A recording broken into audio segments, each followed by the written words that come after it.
Hai guys, balik lagi di channel Jo Cayakata.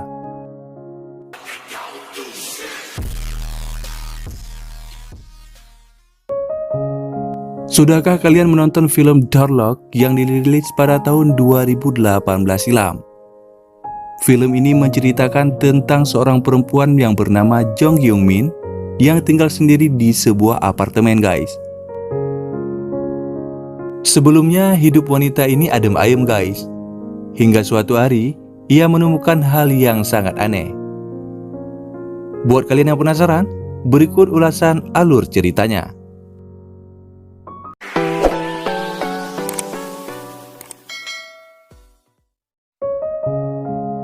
Oke, cerita ini dimulai ketika seorang gadis sedang dalam perjalanan pulang dan merasa seperti ada yang membuntutinya. Setibanya di kamar, dia mencoba menghidupi lampu.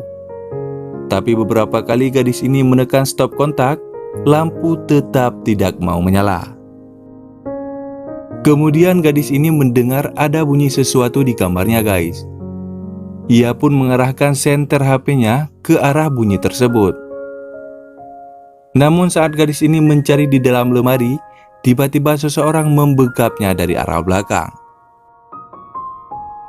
Adegan berpindah ke sebuah kamar apartemen yang memperlihatkan seorang gadis sedang tidur dengan seorang pria. Gadis itu bernama Jo Kyung Min. Pria itu kemudian terkejut karena mendengar bunyi alarm jam tangan miliknya. Pria itu pun kemudian bangun, sarapan, dan lalu pergi. Seperti biasa, Kyung Min bangun dan bersiap-siap untuk berangkat kerja. Sebelum berangkat, dia memastikan seluruh isi kamarnya dalam keadaan rapi. Saat hendak mengunci pintu kamarnya, Kyung Min merasa ada yang aneh dengan door lock miliknya yang terlihat kotor. Dan demi keamanan, dia pun mengubah kode di alat tersebut. Kyung Min menggantikan passwordnya dengan angka 1784. Untuk pengetahuan semua, Jo Kyung Min bekerja sebagai teller di salah satu bank. Ketika jam kerja selesai, Jo Kyung Min pulang bersama temannya bernama Kyojo. Mereka adalah teman dekat. Di situ, Kyung Min dan Kyojo bercerita seputar pekerjaan mereka guys. Kyung Min mengharap kontraknya dapat diperpanjang agar ia bisa pindah ke apartemen lain. Dan tahukah kalian, mereka tidak sadar ada seseorang yang memperhatikan mereka dari jauh. Setibanya di apartemen, Kyung Min dipanggil oleh salah satu petugas keamanan karena ada titipan paket. Setelah membaca sebuah nota yang ada di pintu kamarnya, dia baru menyadari bahwa paket tersebut adalah kiriman dari ibunya guys. Kyung Min pun terkejut saat melihat door lock miliknya kembali terbuka. Dia pun menghubungi ibunya untuk menanyakan perihal door lock miliknya yang terbuka. Kyung Min pun penasaran kenapa door lock-nya bisa terbuka, sedangkan ibunya mengatakan tidak melakukan hal tersebut. Malam itu, Kyung Min terbangun dari tidurnya karena ada seseorang yang mencoba mengetuk pintu kamarnya guys. Bahkan tidak hanya mengetuk, orang tersebut mencoba untuk masuk ke kamarnya secara paksa. Karena tidak ada pilihan lain, Kyung Min terpaksa memberanikan diri untuk mengecek siapa orang tersebut. Saat Kyung Min melihat lewat lubang pintu, dia tidak menemukan siapapun di sana guys. Karena merasa khawatir, Kyung Min pun melaporkan hal tersebut pada pihak kepolisian. Dan disebabkan tidak ada bukti yang akurat, kejadian itu pun tidak bisa ditindaklanjuti. Tahukah kalian guys, ini bukanlah pertama kali Kyung Min melaporkan perkara yang sama pada pihak polisi. Seperti biasa, setiap paginya ia terbangun dan bersiap ke kantor. Saat masih di kawasan apartemen, dia diajak ngobrol oleh salah seorang petugas apartemen yang bernama Han Dong Hoon. Sebenarnya, Kyung Min ingin mengecek CCTV untuk melihat siapa yang mencoba membuka pintunya guys. Karena merasa sudah terlambat, dia pun menunda niatnya. Di kantor, Kyung Min melayani customer yang merupakan seorang pria. Kyung Min melayani pria tersebut layaknya customer lain. Namun sepertinya lelaki ini menyukai Kyung Min, guys. Buktinya, pria ini juga mengajak Kyung Min untuk minum kopi bersama. Tapi Kyung Min menolak dengan alasan bahwa dia sedang bekerja. Pria ini terus mendesak hingga terjadi keributan, dan pria ini pun diusir oleh satpam. Di apartemen, Kyung Min melihat petugas shift malam dimarahi oleh pihak polisi karena tidak menjaga apartemen dengan baik. Hal itu sesuai laporan dari para penghuni apartemen, termasuklah Kyung Min. Nah, saat Kyung Min sedang tertidur, tiba-tiba seorang pria muncul dari bawah tempat tidurnya, guys. Pria tersebut membius Kyung Min. Lalu, pria ini pun mandi dan tidur di samping Kyung Min serta memeluknya.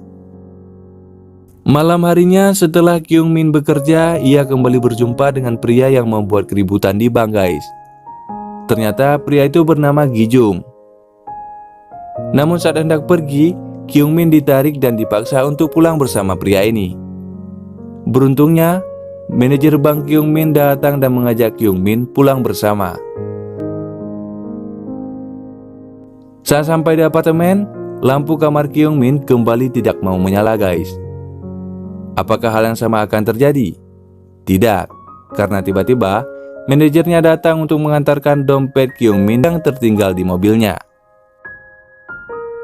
Lalu manajer itu membantu menyalakan lampu kamarnya. Saat lampu menyala, Kyung Min merasa sangat malu karena manajernya melihat ada pakaian dalam laki-laki di kamarnya, guys. Akhirnya, Kyung Min pun menjelaskan itu adalah sebagai trik agar Kyung Min tidak diganggu oleh para penjahat. Saat Kyung Min ke kamar mandi, ia terkejut melihat tutup klosetnya terbuka. Sedangkan kebiasaannya, sebelum berangkat kerja dia selalu memastikan seluruh ruangannya rapi. Di sini Kyung Min mencurigai itu adalah ulah dari manajernya, guys. Sebab sebelumnya Kyung Min tidak pernah menceritakan nomor kamar apartemennya. Kyung Min pun bertanya hal tersebut pada manajernya. Belum sempat ia mendengar jawaban sang manajer, Kyung Min langsung berlari ke lantai bawah dengan alasan mengambil kopi. Namun sebenarnya, Kyung Min menghubungi pihak polisi untuk menangkap manajernya yang dikira adalah dalang dari orang yang telah mengganggunya selama ini. Tapi apesnya, saat mereka membuka pintu kamar milik Kyung Min, mereka mendapati manajer Kyung Min dalam keadaan mati dengan dasi terikat di lehernya. Akhirnya Kyung Min harus berurusan dengan pihak kepolisian karena diduga Kyung Min lah pelakunya. Dan setelah diselidiki, manajernya mengetahui nomor kamar milik Kyung Min karena menanyakan pada penjaga keamanan apartemen. Walaupun belum ditetapkan sebagai tersangka, Kyung Min tetap mendapat pandangan negatif dan dipecat dari kantornya. Kyung Min memutuskan untuk melihat CCTV, guys. Tapi, petugas penjaga keamanan yang bernama Dong Hun mengatakan bahwa CCTV di koridor depan kamarnya tidak berfungsi. Petugas itu pun juga menambahkan bahwa kejadian pengetukan pintu tersebut adalah hal yang lumrah. Sebab, kadangkala ada penghuni kamar lain yang salah ketuk pintu kamar karena dalam keadaan mabuk dan lupa kamarnya di mana. Mendengar penjelasan dari petugas, Kyung Min merasa petugas itu sedang menutupi sesuatu darinya. Dan saat Kyung Min sedang membersihkan kamarnya, ia menemukan sebuah scanner yang berfungsi untuk membuka door lock selain dengan kata sandi. Untuk memastikan, Kyung Min pun mencoba alat tersebut. Saat mencoba, di pintu kamarnya scanner itu tidak berfungsi. Kyung Min pun mencoba di semua kamar apartemen tersebut. Pada beberapa kamar apartemen, scanner ini tidak dapat berfungsi. Akhirnya, Kyung Min mendapatkan door lock yang cocok dengan scanner ini. Ia pun masuk ke kamar tersebut untuk mencari tahu siapa pemiliknya, guys.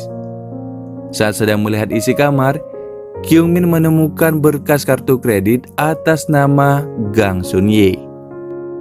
Keesokan harinya, dengan bermodalkan berkas yang ditemukan, Kyojo mendapatkan daftar transaksi dari kartu kredit Sun Ye. Tujuan mereka untuk menyelidiki lebih lanjut tentang Sun Ye.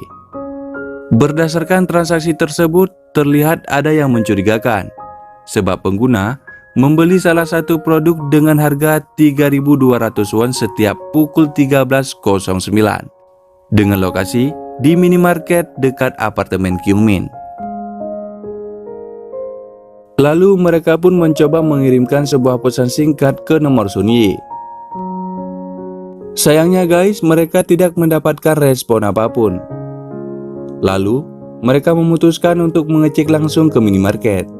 Dan lagi-lagi, mereka tidak menemukan titik terang karena kurangnya petunjuk. Saat sedang makan siang, mereka mendengar ada seorang wanita yang membeli bubur sayur dengan harga 3.200 won pada pukul 13.09. Mereka mencurigai dia adalah Gang Sun Ye. Lalu mereka pun membuntuti-nya. Mereka yang kehilangan jejak wanita tersebut memutuskan untuk berpencar. Kyunmin pun menemukan sebuah rumah yang memiliki celah sedikit terbuka hingga dia melihat tumpukan wadah bubur sayur. Kyungmin pun mencoba masuk ke rumah tersebut guys. Namun sayangnya dia tidak memiliki sandi pintu rumah tersebut. Kemudian dia pun memasukkan sandi secara asal-asal.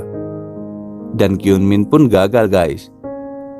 Lalu dia teringat untuk membuka dengan menggunakan sandi yang sama dengan apartemennya, yaitu 1784. Dan ternyata berhasil terbuka. Rumah tersebut tampak seperti tidak berpenghuni guys. Saat Kyungmin memasuki suatu kamar, Kyunmin mendapatkan seorang wanita dengan posisi tangan diikat.